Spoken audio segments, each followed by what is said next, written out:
monde, j'espère que vous allez super bien. Alors moi j'ai passé la semaine à être scotchée devant mon PC à suivre le challenge de Tony Robbins, New World, New You. Crank your energy in your chair. Ready? 1, 2, 3, go!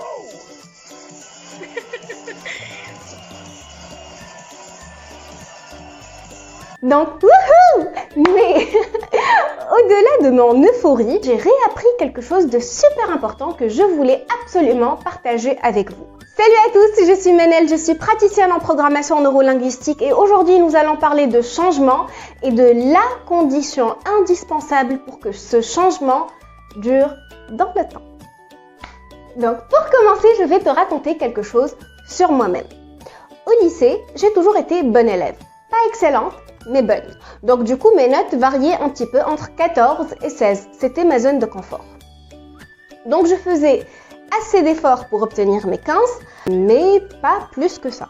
D'accord, c'était la note idéale pour avoir du temps et regarder mes séries et surtout ne pas avoir les parents sur le dos. Par ailleurs, comme je suis aussi un apprenant émotionnel, ça dépendait aussi du prof. Si j'aimais bien le prof, j'allais faire plus d'efforts. Si je n'aimais pas le prof, je n'allais pas faire d'efforts. Si tu es comme moi, tu sais de quoi je parle et surtout, tu sais ce qui va arriver après. Donc, pour les personnes qui ne sont pas comme moi, quand le prof ne me plaît pas, mes notes dégringolent. Donc, j'arrivais à avoir des 12, des 13, parfois même des 11. Et là, un phénomène étrange se produit. Donc, il y a une petite lampe dans ma tête qui s'allume et une petite voix qui me dit « Hé, ma cocotte, c'est pas nous ça, c'est pas bon ça, bouge-toi !» Et du coup, j'augmentais mon niveau d'effort pour me réaligner à mon niveau d'origine, à ma zone de confort. Et dans les cas où le prof me plaît et que je trouve la matière super intéressante, je vais me jeter corps et âme dans cette matière-là et je vais avoir d'excellentes notes. Donc des 18 et des 19 sur 20. Et là aussi bizarre que ça puisse paraître, la petite lampe s'allume et la petite voix me dit « T'as assuré là ? T'as assuré. » Bon bah tu sais quoi, on peut se reposer maintenant. Et du coup, là aussi, j'arrêtais de faire ce que je faisais. J'étais satisfaite de moi-même et du coup, j'arrêtais de faire des efforts et du coup, mes notes retombaient vers les 15, les 14, là où je me sens le plus à l'aise, là où je suis dans ma zone de confort. Pourquoi ?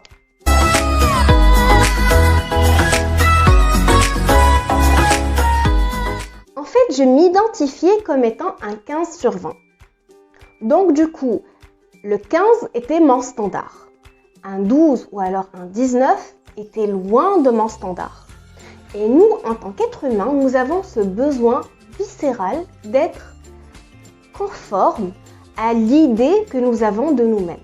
Nous avons besoin d'être cohérents avec nous-mêmes. Et ce qui m'arrivait au lycée continue de m'arriver encore aujourd'hui. Et si tu es comme moi, ce qui est très probable, tes étiquettes te rattrapent aussi et tu t'auto-sabotes. Par exemple, si tu te définis comme étant un bon vivant qui aime la bouffe, tu ne pourras jamais tenir sur le long terme un régime pour maigrir. Tu seras toujours dans l'effet yo-yo. Si par contre tu te considères comme un sportif, même si tu as une blessure qui va t'empêcher de faire du sport pendant 2 ou 3 mois, le moment où tu seras guéri, tu vas reprendre le sport parce que justement tu t'identifies comme étant un sportif. La manière avec laquelle tu t'identifies va fortement impacter la façon avec laquelle tu réagis à la vie. Pense à l'une des étiquettes que tu te colles. Je suis comme ci, je suis comme ça, je fais ça, non ça c'est pas pour moi, ça non. Pense à ça, revois les scènes de ta vie et dis-moi en commentaire si la façon de te comporter valide ou pas cette étiquette. La bonne nouvelle dans tout ça, c'est que ton identité, les étiquettes que tu te colles sont basées essentiellement sur les croyances que tu as par rapport à toi-même. Et donc, qu'est-ce qu'une croyance ?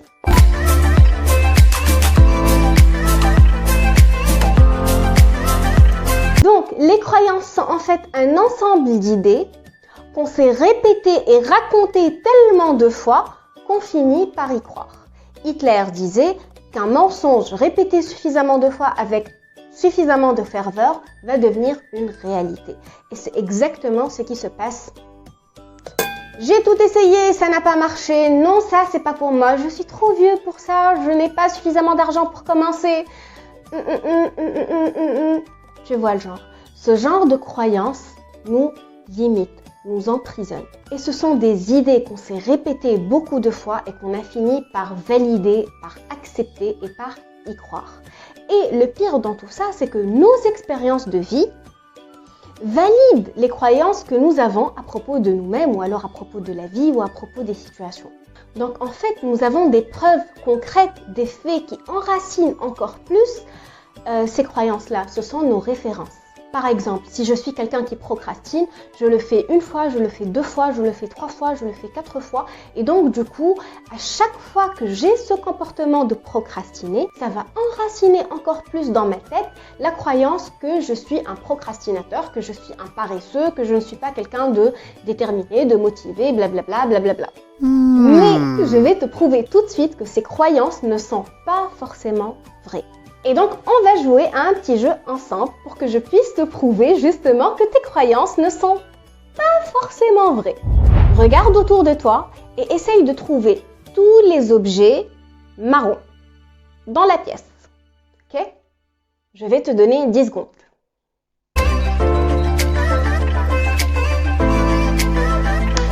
Ok ? Maintenant, tu fermes les yeux et tu me dis combien d'objets rouges tu as trouvé dans la pièce.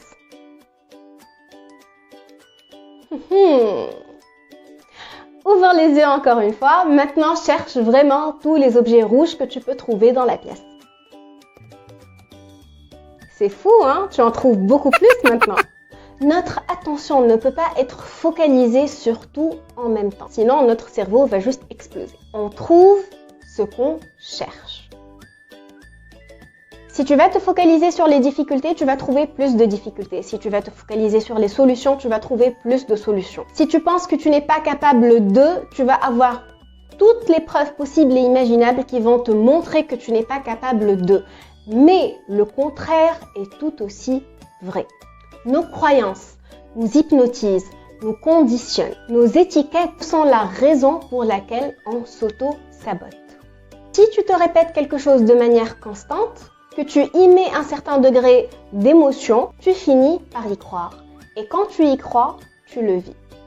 Donc, ce que je te conseille, c'est de te raconter une histoire qui te donne du pouvoir.